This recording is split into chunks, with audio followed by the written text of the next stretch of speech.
Presiden kedua Republik Indonesia. Siapa yang tidak mengenal beliau? Beliau tidak lain dan tidak bukan adalah Presiden Haji Muhammad Soeharto.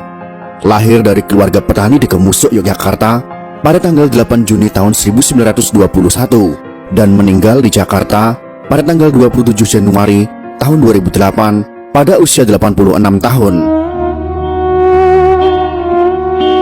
Jasanya kepada bangsa dan negara juga tidak bisa disepelekan. Akan tetapi bagi kaum komunis hal ini sangat bertolak belakang. Kaum komunis sangat membenci Presiden Soeharto karena beliaulah yang menghancurkan komunis di negara tercinta ini. Akibat dari dendam dan bencinya mereka, sampai sekarang Presiden kedua Republik Indonesia ini difitnah dengan masif, dengan cara memutarbalikkan fakta sejarah yang sudah tertulis di bangku sekolah dengan sistematis. Dari keadaan yang seperti itu, maka kami sebagai salah satu generasi yang mendapatkan pendidikan Pancasila saat sekolah di masa beliau masih menjadi presiden, merasa ada tanggung jawab untuk memberikan jawaban atas tuduhan miring terhadap beliau, untuk mengimbangi informasi-informasi yang menyudutkan beliau, terutama bagi generasi muda yang tidak tahu menahu tentang sejarah masa lalu bangsa ini. Dan akhirnya belajar sejarah dari sumber yang salah, yaitu bersumber dari orang-orang simpatisan atau pendukung komunisme yang sangat gencar ingin mengubah sejarah masa lalu mereka. Beberapa pemimpin dunia yang memuji Presiden Soeharto dalam pernyataannya. Berikut ini adalah pernyataan tersebut.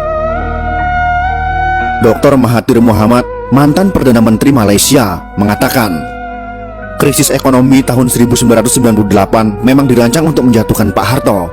Jika Pak Harto tidak jatuh, Indonesia akan jadi negara maju. Lee Kuan Yew, mantan Perdana Menteri Singapura, juga mengatakan, Pak Harto pemimpin luar biasa. Beliau harus mendapat tempat terhormat dalam sejarah Indonesia. Sedangkan Sultan Bolkiah dari Kerajaan Brunei mengatakan, dipimpin Pak Harto, Indonesia bersatu, pemerintahan stabil, ekonomi maju pesat. Sangat disayangkan beliau dijatuhkan. Sebenarnya Pak Harto berkali-kali mengutarakan niat untuk mundur, namun beliau melihat ancaman luar biasa besar membahayakan bangsa dan negara kesatuan Republik Indonesia.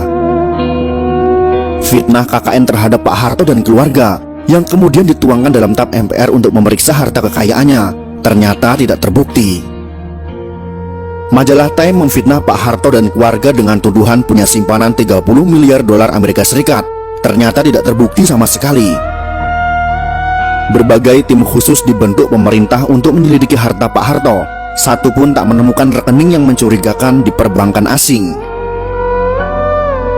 Silahkan cari kemana saja. Jika terbukti saya ada simpanan 1 sen saja, saya siap dihukum mati, kata Pak Harto. Semua tuduhan itu adalah fitnah. Belakangan terbukti Pak Harto dijatuhkan oleh konspirasi global, yaitu Partai Demokrat Amerika Serikat, Partai Komunis Cina, dan sekutunya yang berkolusi dengan kelompok anti Soeharto. Penyebab utama Pak Harto dijatuhkan adalah karena kemesraan dan keberpihakan Pak Harto yang sangat besar kepada umat Islam sejak tahun 1986. Ternyata ada pihak-pihak tertentu yang marah. Republik Indonesia merdeka pada tahun 1945. Namun kemerdekaan umat Islam Indonesia sejatinya baru terjadi pada tahun 1986 sampai 1987 setelah Pak Harto berpaling ke Islam. Sebagai manusia, Pak Harto sudah pasti tidak sempurna. Ada kelemahan, kesalahan, kekurangan, namun beliau tetap pahlawan. Jasanya luar biasa besar. Terbukti pada beberapa hari setelah Partai Komunis Indonesia melancarkan gerakan 30 September, Partai Komunis Indonesia membunuh para pimpinan TNI Angkatan Darat, ulama-ulama, dan tokoh-tokoh anti PKI di seluruh Indonesia.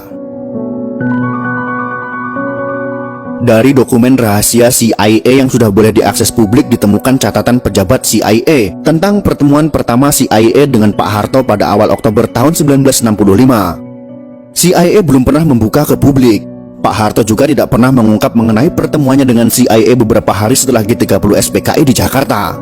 Laporan CIA itu menyebutkan bahwa setelah PKI melakukan Gestapo atau Gerakan September 30, TNI Angkatan Darat dipimpin oleh Maijen Soeharto berhasil menggagalkan PKI untuk kendalikan NKRI.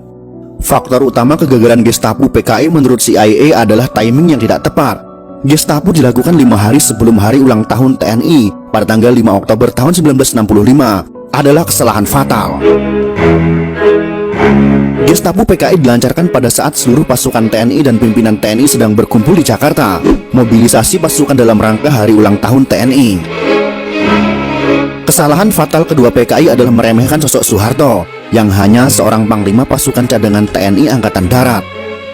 Dulu Kostrad tidak prestisius. Panglima Kostrad yaitu Maijen Soeharto sebagai pimpinan pasukan cadangan pada saat itu memang tidak diperhatikan PKI sebagai pimpinan utama TNI Angkatan Darat. Underestimate terhadap Soeharto juga disebabkan karakternya yang tidak menonjol. Soeharto tidak terseret dalam faksi tertentu di Angkatan Darat. Dalam hal ini yang harus kita ketahui adalah pada masa itu Kostrad tidak memiliki pasukan tempur. Jadi Maijen Soeharto pada saat itu tidak memiliki pasukan yang siap untuk berperang. CIA mengungkap sikap low profil Soeharto disebabkan oleh kegagalan besar operasi Trikora pembebasan Papua Barat, di mana TNI kalah telak dari Belanda. Ada beberapa fakta sejarah tentang operasi Trikora pembebasan Papua Barat yang harus kita ketahui. Yang pertama adalah operasi Trikora gagal total. Ribuan anggota TNI gugur di hutan belantara Papua tanpa pernah berperang dengan musuh, yaitu dengan pasukan Belanda. Yang kedua, hampir 10.000 tentara Republik Indonesia mati di hutan belantara Papua karena malaria, kelaparan, kedinginan, dan lain sebagainya, bukan karena bertempur.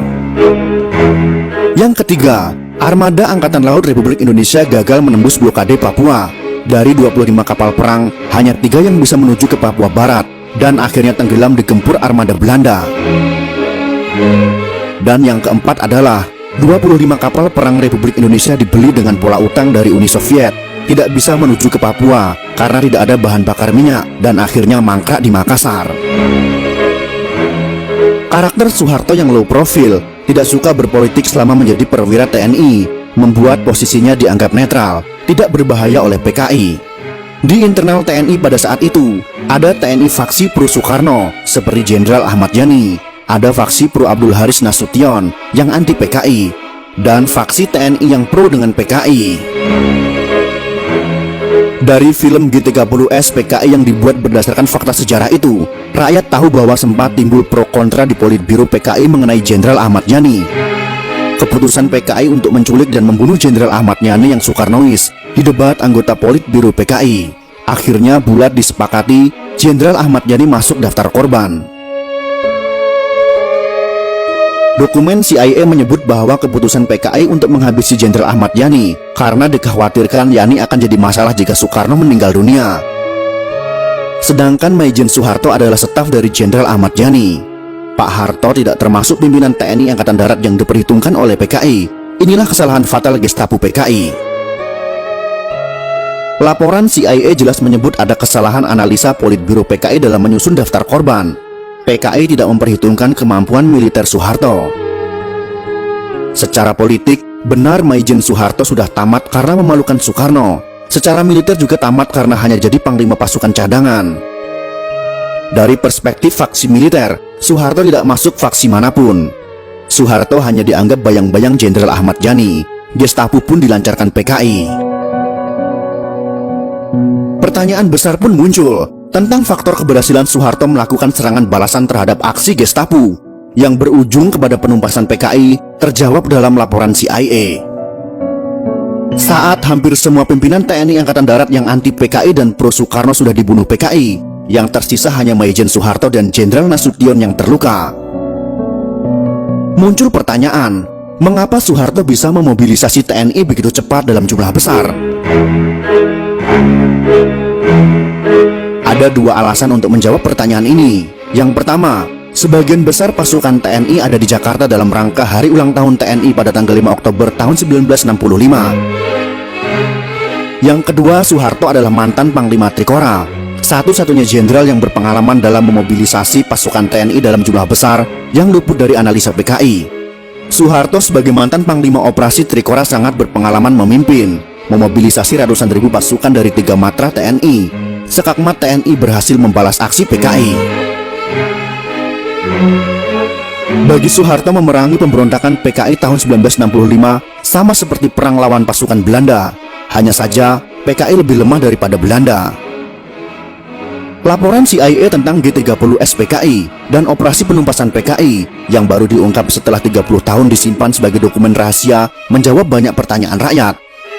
Jika bukan karena Maijen Soeharto yang tersisa dan mengambil alih komando pimpinan TNI Angkatan Darat, sejarah Indonesia pasti berubah. Republik Indonesia sudah pasti akan menjadi negara komunis. Banyak kemungkinan yang akan terjadi, dan semuanya lebih buruk jika tidak ada Maijen Soeharto ketika Gestapo PKI terjadi. Komunis Rusia setelah sukses melakukan revolusi Bolshevik pada tahun 1917, komunis Rusia melakukan pembersihan, puluhan juta rakyat anti-komunis dibunuh. Komunis Cina selama revolusi kebudayaan membunuh puluhan juta rakyatnya sendiri. Vietnam, Kamboja, Laos, Kuba, dan lain sebagainya. Bahkan Korea Utara yang sampai detik ini masih konsisten menjadi negara komunis, menerapkan sistem yang sangat otoriter. Komunis membunuh jutaan rakyat mereka sendiri yang anti-komunis. Dan yang harus kita ketahui adalah komunis di seluruh dunia adalah sama. Sesama komunis bersaudara dan saling terkoneksi satu dengan yang lainnya.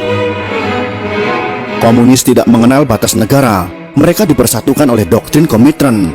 Doktrin komunis internasional melahirkan konsistensi militansi setiap kader komunis, ikatan persaudaraan komunis dunia yang sangat erat.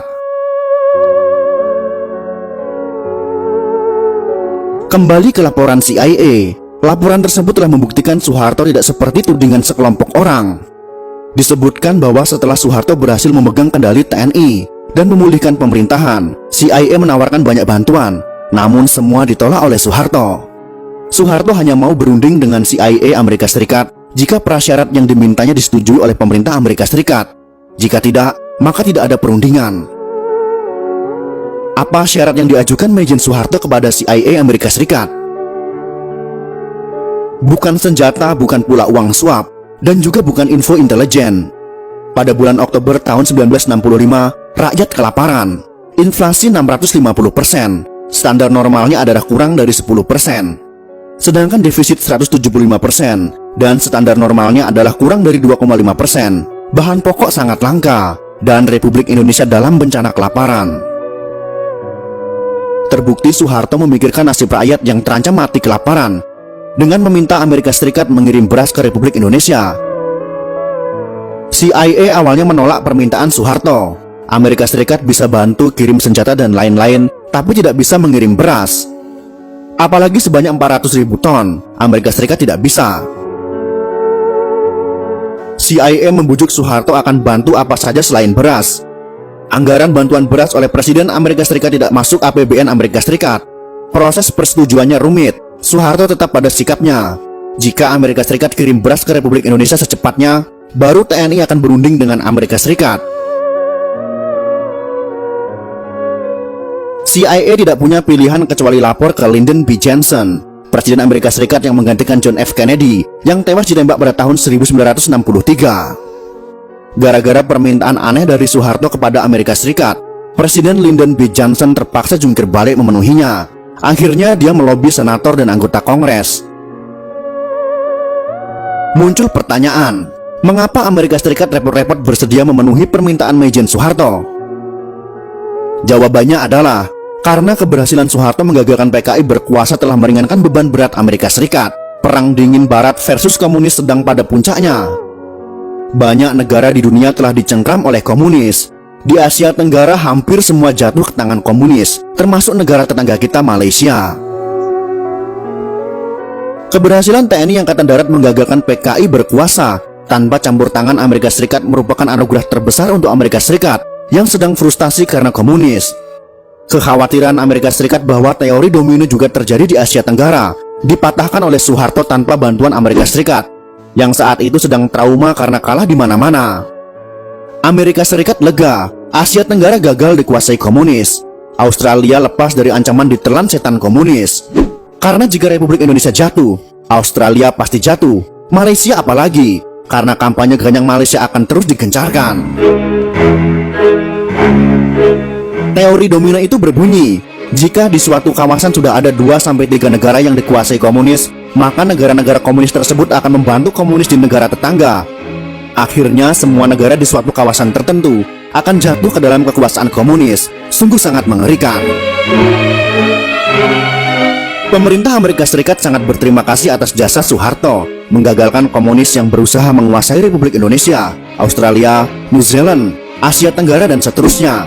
Salah satu bentuk terima kasih Amerika Serikat adalah dengan menekan Belanda dan pengaruh PBB agar Papua Barat diserahkan kepada Republik Indonesia.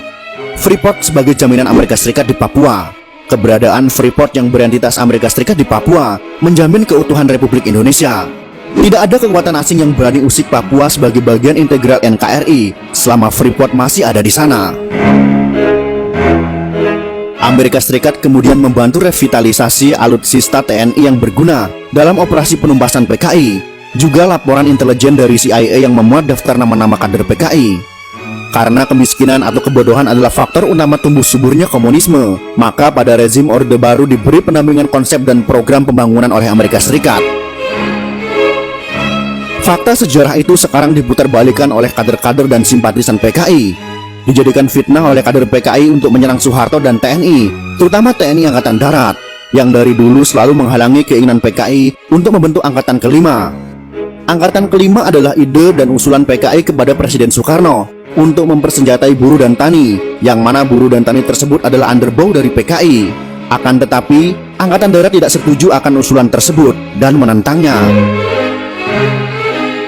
Maka pada akhirnya jenderal-jenderal yang tidak mendukung PKI dihabisi dan terjadilah peristiwa G30 SPKI atau Gestapo, Gerakan September 30. Untuk mencegah pembodohan bangsa dari propaganda komunis, langkah TNI untuk memutar kembali film G30 SPKI itu sudah sangat tepat. Itulah beberapa alasan untuk menjawab fitnah yang ditujukan kepada Presiden Soeharto. Semoga informasi ini bisa memberikan penerangan dan jawaban kepada kita semua. Jika kalian suka dengan video ini, silakan berikan jempol ke atas. Dan jika kalian menganggap video ini bermanfaat, maka bagikanlah untuk teman-teman Anda yang lain. Terima kasih sudah menonton.